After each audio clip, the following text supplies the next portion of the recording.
but the openings aren't connected, right? So a proton can flow in here, and a proton could flow in or out here. They can flow in on both sides, but protons can't flow directly from this opening to that opening. So it's the C subunits that enable the protons to get from this opening to that opening, which is sort of indicated by this path of the proton, except this pathway is not really accurate, because the proton actually has to first diffuse into the A subunit.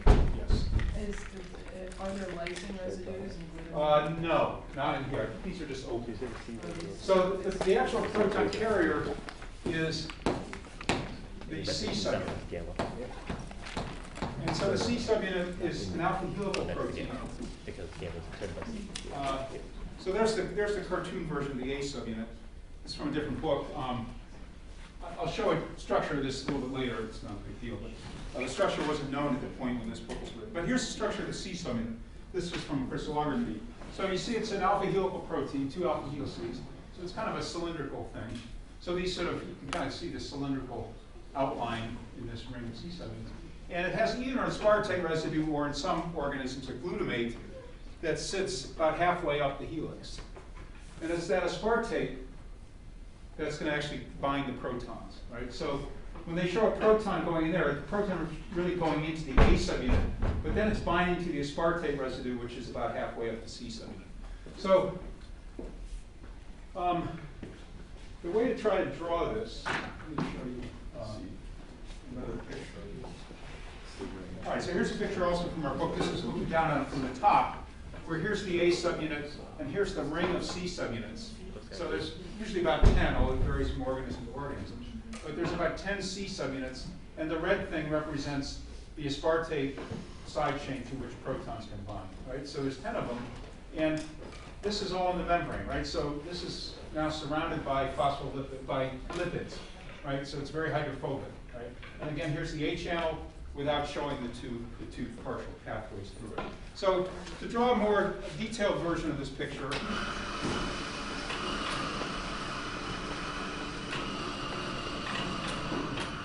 you should do the following.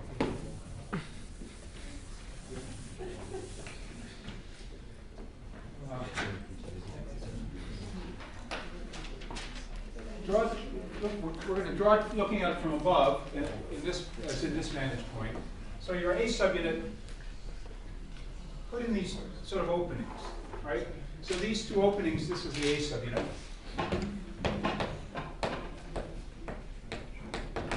Those represent these half channels, right? So they don't connect to each other, but this channel, let's say this one is open to the P side, and then the other one is open to the N side. Okay. So now when you draw your C subunit ring, draw your alpha helical C subunits. So they're kind of cylindrical. They're arranged like this. You draw a few of them, you can draw 10. But the aspartate side chain is going to project towards those channels.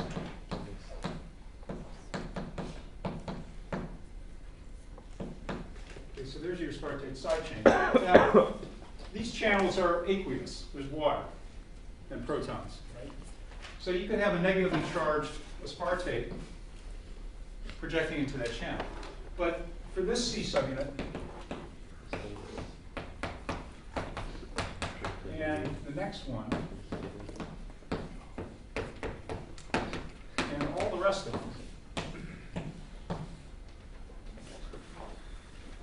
those aspartates are projecting out into the lipids where there's no water, right? So you have to have protons on those aspartates. So you don't need to draw all of them. You should draw some of them.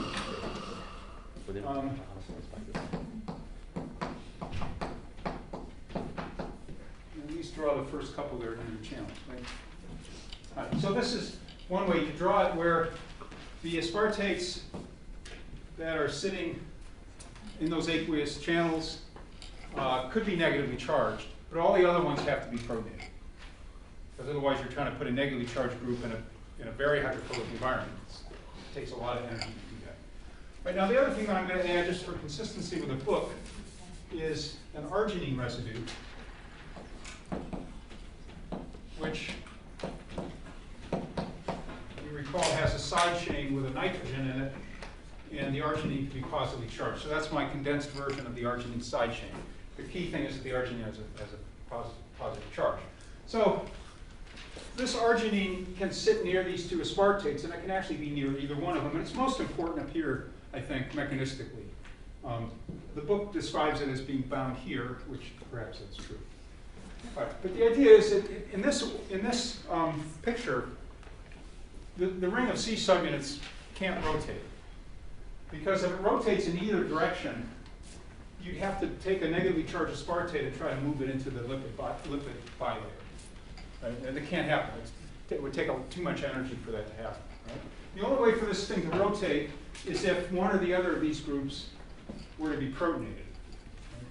Then if one of these groups is protonated, then that, at least protonated aspartate, could rotate into the membrane. Right? So the idea is that this is the one that's going to be protonated. The reason is that there's a lot of protons on the p side. So protons can diffuse in from the p side of the membrane into that channel that I drew up there, right? And because there's a high concentration on this side, they're more likely to diffuse in from this side, or that's going to be more relevant. And so this one might be able to pick up a proton from the aqueous environment.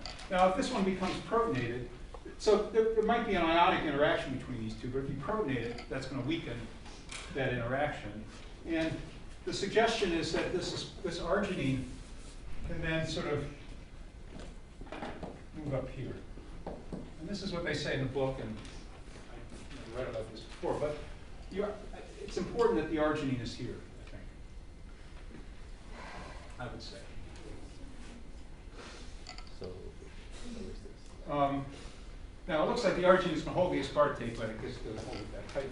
Once you've protonated this thing, then this can rotate.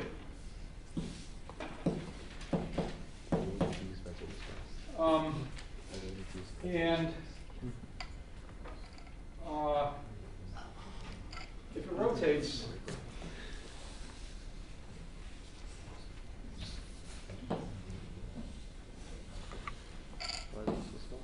if this was C subunit number one is now here. And its aspartate is protonated. And so it's perfectly happy in the membrane.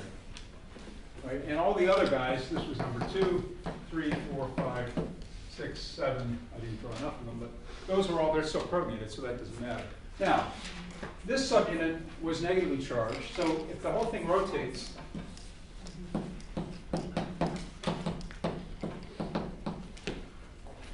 that was number, let's see, 1, 2, 3, 4, 5, 6, 7, 8, 9. That was C subunit number 9. It's now in this other aqueous channel. It was negatively charged, but that's fine because it's still in an aqueous channel. And so that was number 9. Number 8.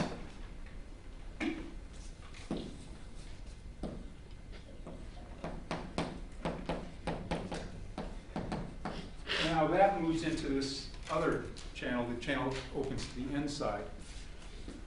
And that one has a proton. It's carrying a proton.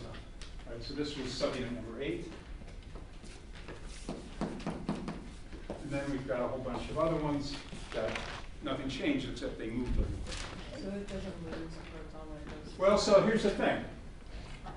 Now you've got this arginine right there. And the role that I think the simplest way to think of the role of the arginine is that it's going to help promote the deprotonation because it's going to stabilize the negatively charged group. All right, so this aspartate has carried a proton into this channel, and there's a low concentration of H+, because that's the N side. There's a relatively low concentration of H+.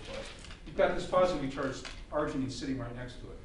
And those two things together are going to encourage this to lose its proton. And it's an aspartate anyway, so that's the idea. The idea is that this aspartate rotates into this aqueous channel, and it's very likely going to lose the proton.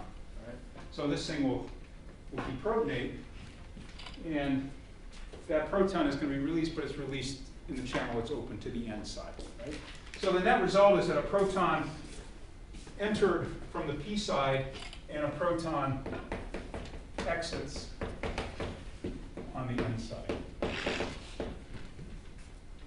And that's the mechanism proposed for how this thing allows protons to get from one side of the membrane to the other.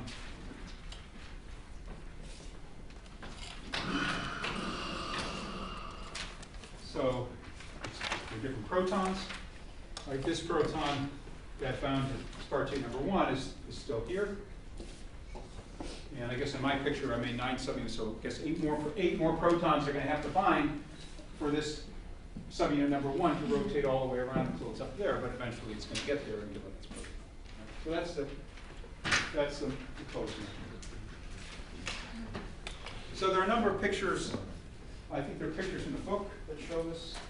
So here's a picture from the book. Now they show the A subunit with these two unconnected channels. The aspartate is where that red H is.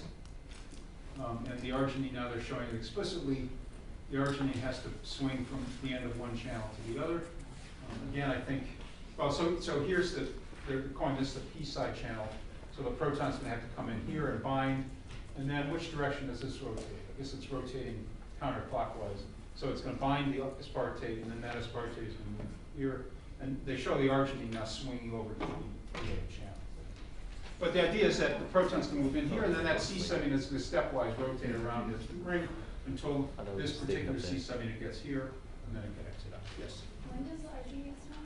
Well, this is what the book says, is that before this group is protonated, there's a negative charge. And so the idea is that those two are going to track each other. You protonate that aspartate, that's going to release the arginine. And at that point, I think they suggest the arginine swings over here. But then, the idea is that it's going to stabilize the next negatively charged aspartate once it loses its protein. All right, so this figure shows it. So those are the 4 groups. Here's a figure that this just again to show. This was about a little more than almost a year ago, last May. There was an article in Nature where someone determined the structure of the A subunit. So this is a low resolution structure. It's better than nothing. And so it's a bunch of alpha helices. So the cylinders are alpha helices. And so the yellow things are the C subunits. So the A subunits in blue. This plus represents the arginine. Notice that this is the channel that's open to the matrix, right? So this is the N side. So they're showing the arginine near that channel. The idea is that it's going to help promote release of a proton. They don't show it swinging around, so I don't know if it swings around. On the previous slide, you had there's a blurb saying it can be found acetate or glutamate. Does it in some organisms, it's glutamate. Okay. And I think the reason I showed this is because on this slide,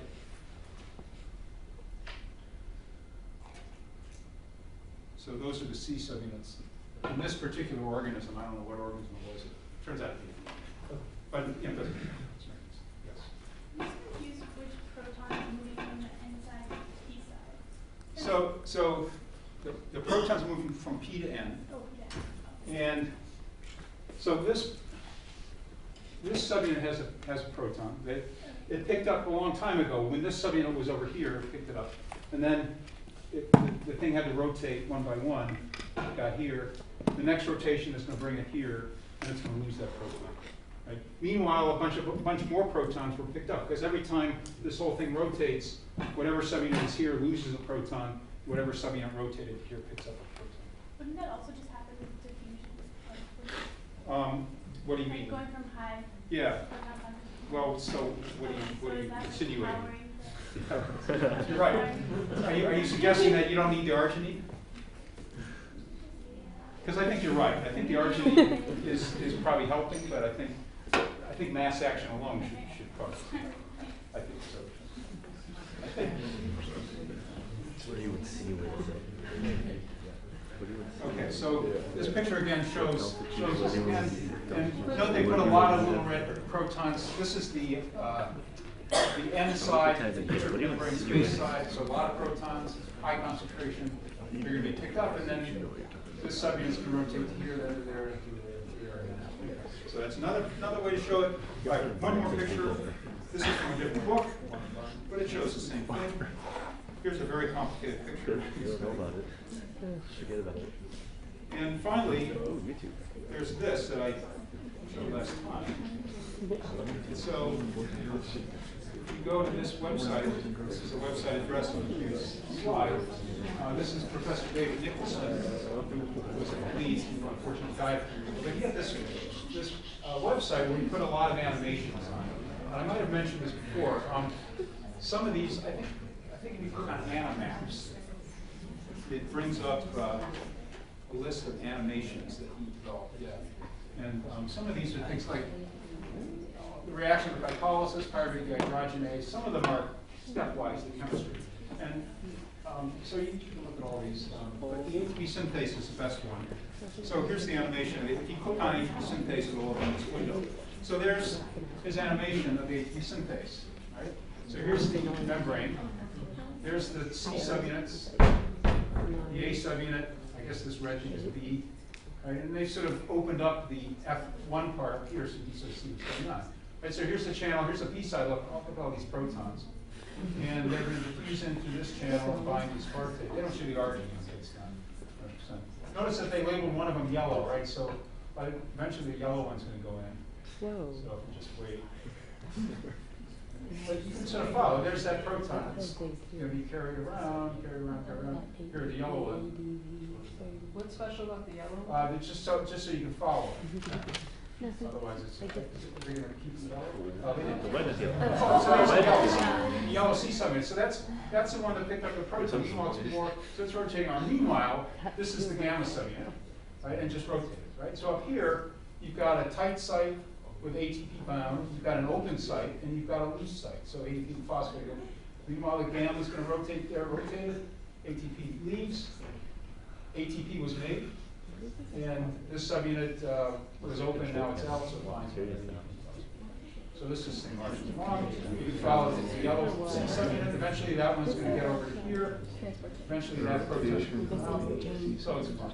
It already made a rotation though, why did it get in? It doesn't look like it yet.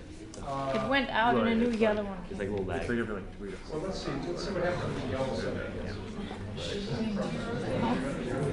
So I see like the wheel wedge line up with the center of the other knots at the bottom. The other thing is that they show this is a transporter that transports the ATP out of the mitochondria and transports ATP and phosphate in, which is not something I'm going to discuss, but that's So what's the control? because the ATP and phosphate are made a lot of it in the cytoplasm, and they have to go in. So you can watch ATP break down. And that transport actually Goes X. All right, so this is fun. Look at it. Y. And I think to me it helps clarify One was this idea before, of you know? protons. Yes. The one, the other one. Yes. Does it take 3 protons for a gamma subunit? It takes about 3. If there are 10 subunits, it should be about 3 1/3. And some organisms have 15 subunits. So others have, it varies. Yes. Can you explain how the arginine residue swings back to the other channel? Because Well, I think again, this is from my understanding, is that initially you've got an ionic attraction. Because before this group picked up the proton, there's going to be an ionic bond. You protonate this, that's going to allow it to swing up to here, and now it's attached to this. I think as this whole thing rotates, this group is going to rotate down here. That's going to pull the arginine along with it. I think that's the idea of how the arginine that was here gets down here. Because this group is going to swing over to here. It has a proton, but it's going to lose a proton, and now you'll have an ionic interaction. So that's with this model. The crystal structure I showed on the previous slide, I must say, doesn't show this thing. And I'm not sure what the evidence is, to be honest, for this swing. So. we'll have to swing back. Yeah, it has to be able to switch from one channel to the other. That's it. Yeah, yes. Sorry, so you said 3 1/3 protons corresponds to 1 Well, because there are 10, I think the usual thing is about 3 protons per each. But one complete rotation is not going to make 3. Any more questions? Okay.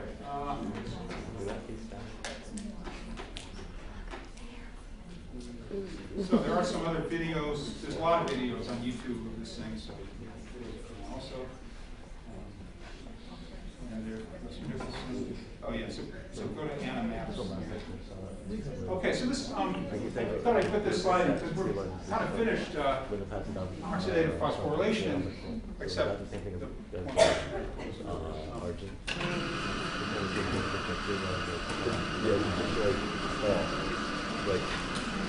So, anyway, I'll just, this summarizes how much ATP you get. But you get a lot of ATP. So, remember that one NADH is enough to pump 10 protons. And 10 protons is enough to make, you think, about 3 ATPs, or maybe a little bit more than 3.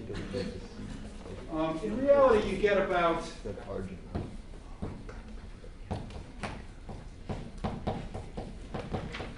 number that's used is about 2.5 ATPs. Part of it is that, as shown in that animation, you have to transport ADP and phosphate into the mitochondria. And that transport is actually coupled to the proton concentration gradient. Right? And so some of the protons were pumped. Some of the work that they do is to get ADP and phosphate in. All right, so that's currently where you get 2.5 ATPs for these 10 protons. For FADH2, it's only 6 protons. Again, this is this FADH2 succinate dehydrogenase. Remember, it's 6 protons, and that's enough to make about 1.5 ATPs. So that's where they're getting these numbers. Now, the ATP from the NADH from glycolysis, glycolysis occurs in the cytoplasm, right? And that NADH itself, the NADH itself is not transported into the mitochondria. Instead, the electrons from the NADH are shuttled in. And depending on how they go in, you can either pump 10 protons or not quite as many protons, only 6, right? So the NADH from glycolysis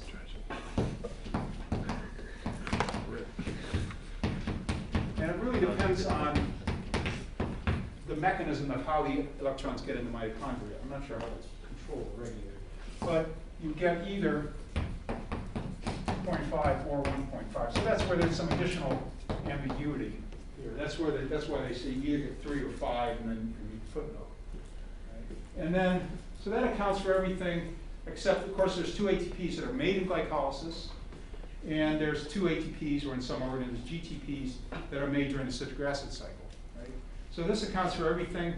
Glycolysis, NADH, of course, 2 of them come from pyruvate dehydrogenase. So don't forget those. Right, so you add it up, you get about 30 to 32 ATPs per glucose molecule. It's completely oxidized to 6 molecules of CO2. Right? So that's aerobic metabolism. Aerobic can be metabolism in the presence of oxygen. So it's a very high yield of energy when you completely oxidize glucose. And a long time ago, we saw that there are also anaerobic metabolism pathways, anaerobic, again, without oxygen, glucose to lactate or glucose to ethanol. And there you're only going to get 2 ATPs. All you get are these 2 ATPs. So anaerobic, you get much less energy from your nutrients. So an organism like yeast that can live anaerobically, it grows pretty slowly if you grow it without oxygen. If you give it oxygen, it grows faster because it can generate so much more ATP, and that can enable it to do other metabolism. Professor, when we were going over that, you kind of talked about how ethanol was just like a way for you to get back to glucose. That's like lactose. No, ethanol is a waste product. The organisms that make it just discard it. Lactate is used to regenerate. So, yeah, so remember that, at least, I mentioned lactate in the context of muscles, where for the muscle, they're only getting the 2 ATPs. All right, let me address the question that you're all wondering about, which is why is ATP synthase so complicated? And so I have 2 clicker questions, which I hope will bring this out. Some of it addresses things so,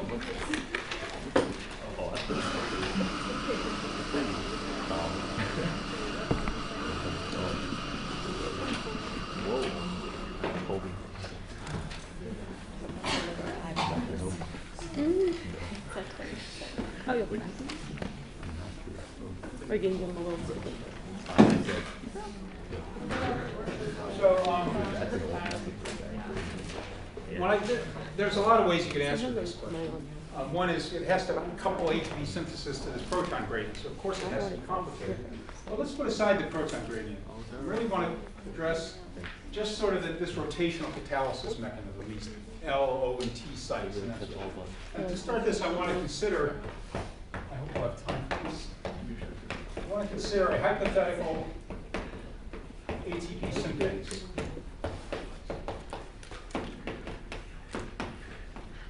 All right, so that's the enzyme, and what this enzyme, what would it have to do? It has to bind ATP phosphate, and so it's got a big binding site. So it binds its substrates like any other enzyme, and then it would have to catalyze its reaction. It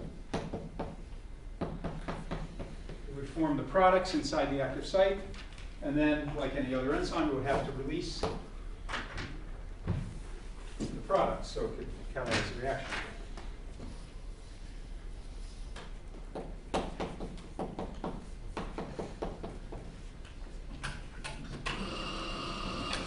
So this thing represents the enzyme. It forms an enzyme substrate complex. Two substrates, but this is this two substrates bound in the active site.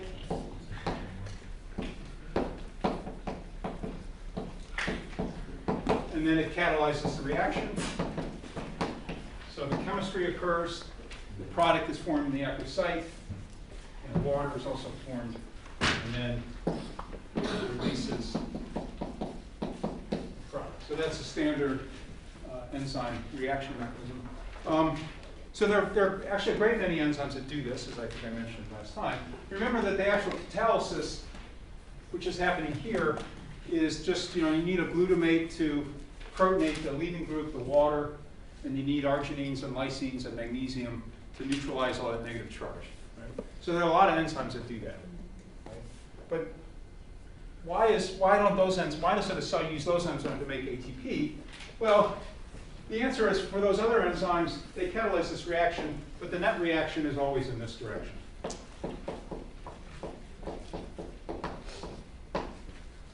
For all those other enzymes that I mentioned, right? So,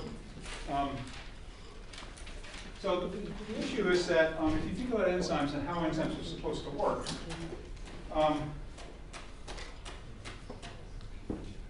here's a rule. This is rule number 3 for how enzymes work. This is from this course. And rule number 3 is that enzymes don't affect the equilibrium constant for a reaction. So the reaction we're talking about is this reaction.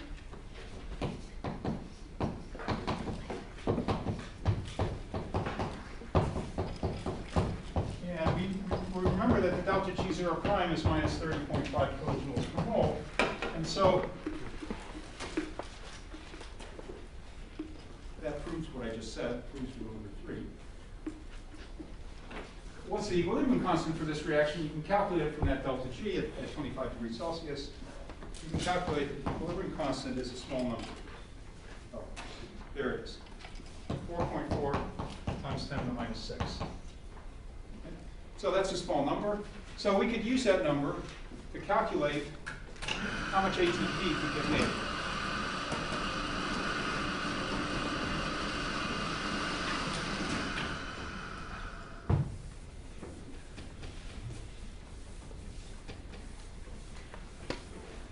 So if you were to say mix 10 millimolar phosphate and 10 millimolar ADP, and you add that enzyme, which this hypothetical enzyme shown above, so there's no proton gradients in this simple hypothetical enzyme. If you just mix these two together, I could ask how much ATP would be formed. And this is not the question.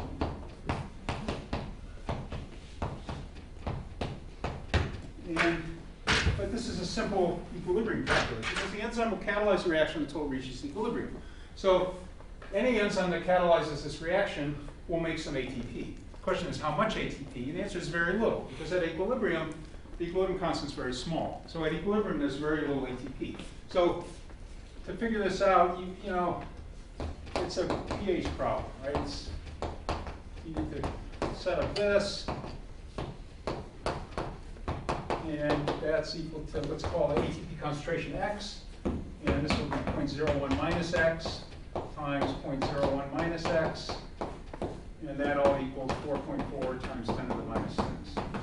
So you could do this calculation. You get whatever formula, et cetera. So I did it before, did it already.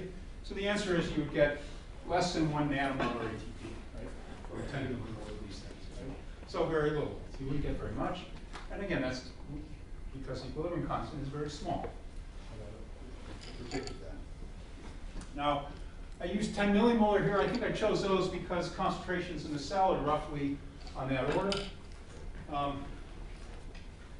In a few minutes, I'm going to show the calculation for lower concentrations. So if you were to repeat the calculation using these concentrations, 1 micromolar each, how much ATP would be made? It's even less, 10 to the minus 18th molar. That's enough. So there are plenty of enzymes that catalyze this reaction, but in the cell, they're not going to make any ATP, because even if the reaction went all the way to equilibrium, there hardly any ATP would get made.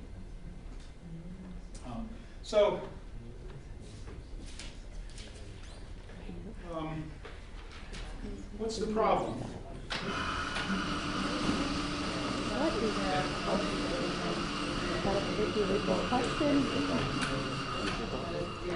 Yes. Yeah. So the problem that these enzymes, of course, are facing is, so again, let's say this is our simple hypothetical ATP synthase.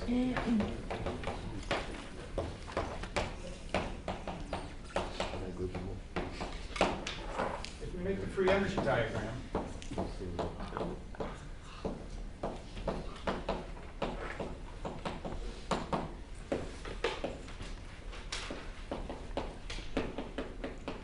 ATP is a much higher free energy than ADP phosphate. So in the absence of enzyme, we have a transition state that's way up above there, much too high for me to draw.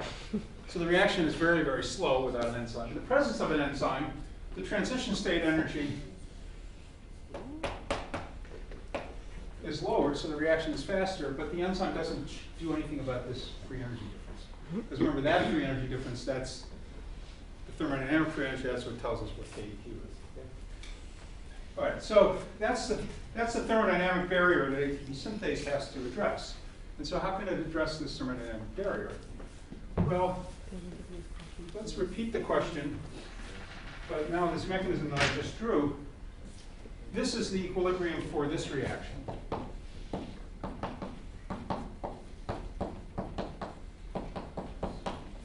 Let's consider a second ATP synthesis reaction, but now let's consider this reaction.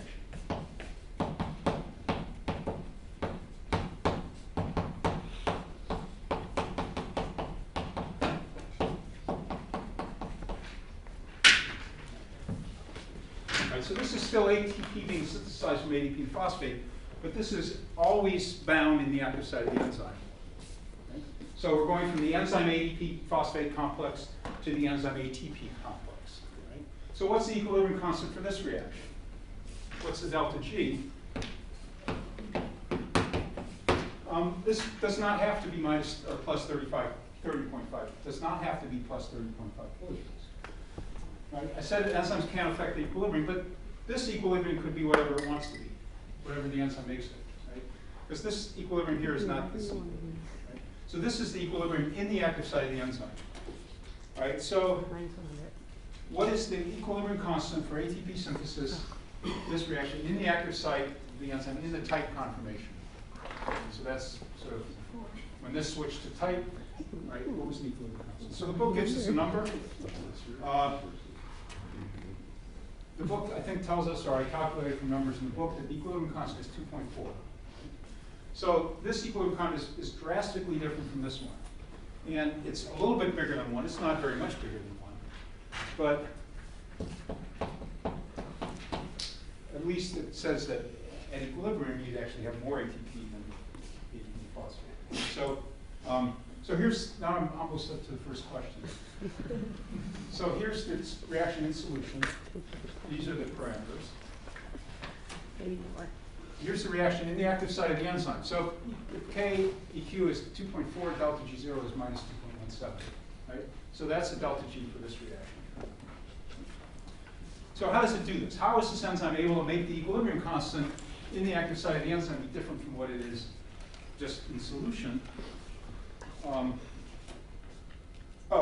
If we repeat the calculation, but now let's say that this concentration is 1 micromolar. That's why I picked 1 micromolar a couple slides ago. How much enzyme ATP complex would you get when this reaction reaches equilibrium? And based on these numbers, you get, started with 1 micromolar, about 70% of it would be made into ATP, which is a lot better than 10 to the minus 18th molar ATP.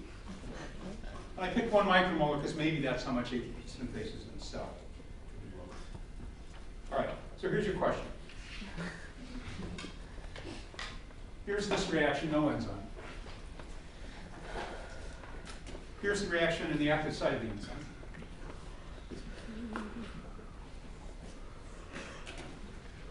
In the book, they give us this number for this KD, and that's a number they give, and I think it fits this reaction. If not, it doesn't matter. So that's the delta G0 prime for this reaction. This is binding of ADP and phosphate to the enzyme to make the enzyme ADP and phosphate complex. Delta G is minus 28.5 kilojoules, it's a pretty big number. KD, remember it's a reciprocal, the equilibrium constant is 10 to the minus 5. That's a typical enzyme substrate binding constant, roughly. Right? So here's your question. What about this reaction? What's the delta G and equilibrium constant for this reaction? So this is the reaction in which the enzyme binds ATP. Right here it's binding ADP phosphate. This is now binding ATP. So I'll give you some possible answers. Again, what you need to figure out is what's the equilibrium constant for this reaction.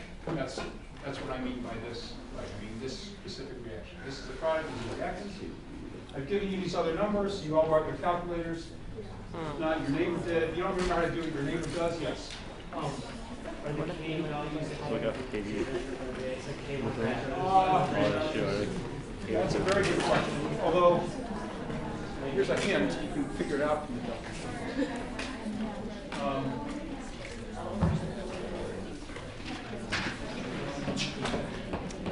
But the answer is that the equilibrium constants K1 and K2 are My calculator is. written the way chemists write them. These are the concentration of products multiplied together, divided by the concentration of reactants. The KDs are the concentration of enzyme times the concentration of other reactant divided by the concentration of enzyme ligand complexes. But you don't actually, you can do it without using the Ks, because I gave you the delta Gs. And I have a hint. So when you need a hint, but I don't want to give it right away.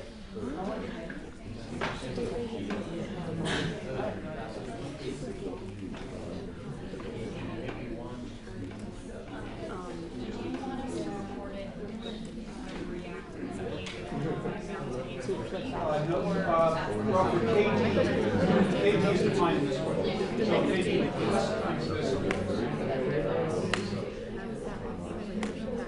Delta G for then 2.31. Right, here's a hint.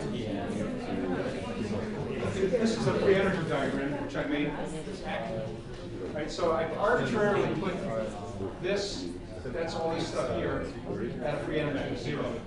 But then every other difference is accurate, right? So, for example, from here to here it's minus 28.5. From here to here it's minus 21.7. Minus 2.7. Let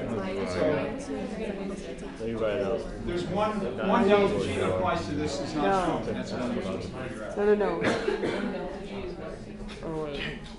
There's one delta G that I was applies to this doing- that's not here. I ain't calculated yet. I was doing 30.5 plus And then we go to negative y. Because that's the delta G of that bottom. That delta G is from that. And that's the D. Oh, yeah. So you have minus 2. And then when you get all the way up. Yeah. Maybe for the KD, but Well, that's depends actually. I think the cell is 25 though, yeah. There are still one thing that was actually 0. So feet my poop. Okay. Like that is all. I already can't see how I'm going to finish this by 4 right now. You know what that works? That's the regular. Yeah, we can. It's like really raw then. Yeah, that's what Plus I'll do. 18, which is the bottom, is rated plus. Okay, that's already. Yeah. And then you want. Oh, no, I'm wrong. Can you just add them all? The first one is Make that negative and add them all together? the first one. So it's negative 30.5. That plus that. It's plus. Equal to that plus that. Yeah. So here's a, Yeah, here's that's a what I pattern here. This is the one you're I trying to started writing figure it out and I was like, I'm noticing a pattern. Yeah. I'm out of it. Well, I saw them. So raise your hand when you're ready to commit an answer. Oh, the next slide will give you, all right, the hint is written over here on the board. Here's your possible answers. Somewhere in this Oh, there's only one. table is it, you should have a number that's close to one of these.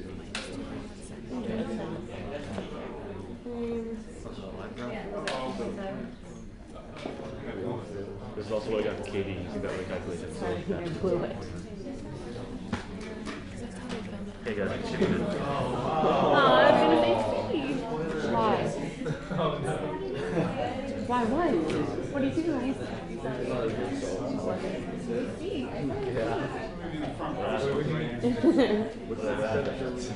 Okay, so hopefully you're getting numbers that are close to some of these. They're pretty different, so you know, it should. Well, actually, the first two are different. I got this. So I figured out the delta G's in that case. But I just You do delta, you do delta G equals I don't know how to negative do R2. Okay, right? although you have to make that negative again because You do it, yeah, exactly. it's weird because usually the delta G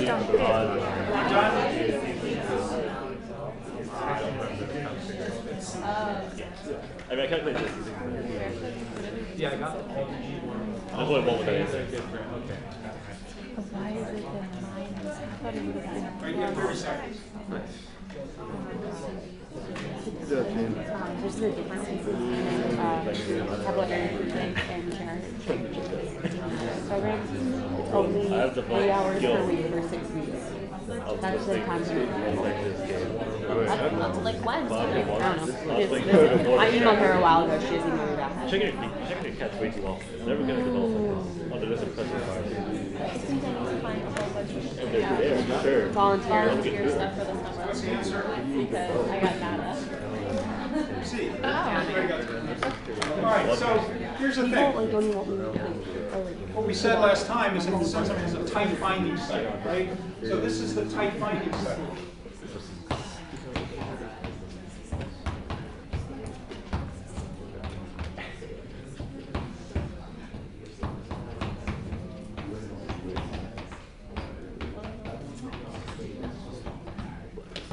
Why does it need that tight binding site? So that this delta G can be negative. This delta G is typical of an enzyme binding substrate. By having this very large negative delta G, it brings the free energy of this below the free energy of that. Which means that at least in the active site of the enzyme, the equilibrium favors ATP. So it's very essential. That tight binding of ATP is essential because it shifts its equilibrium in favor of ATP.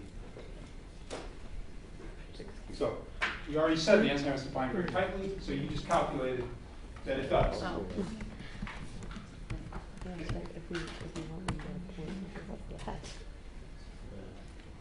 So, oh no, so this is the second question, which I think I may not do at all. Yeah. But here's the question now. go back to your Biochem 461 notes, or back to chapter 6 in the book, and find me which rule of enzymes this violates. Remember that enzymes aren't supposed to bind their substrates and products very tightly. Remember, enzymes are supposed to bind the transition state very tightly. They're not supposed to bind the products. So this enzyme is binding its product very tightly. So what's the problem with that? That's the next problem the enzyme has to overcome. And it's implicit in this picture. This is a thermodynamic free energy diagram. You can make it into a kinetic diagram just by adding barriers and transition states. So the next question had to do with kinetics. And I think I'll just give you the answer, but I won't do it until Wednesday. So you can think about that. And then that tells you why this enzyme has to be overcome. Just finding a substrate and product very tightly. All right, so try to remember all this for Wednesday. I'll take pictures. That's a really good workout for not doing it.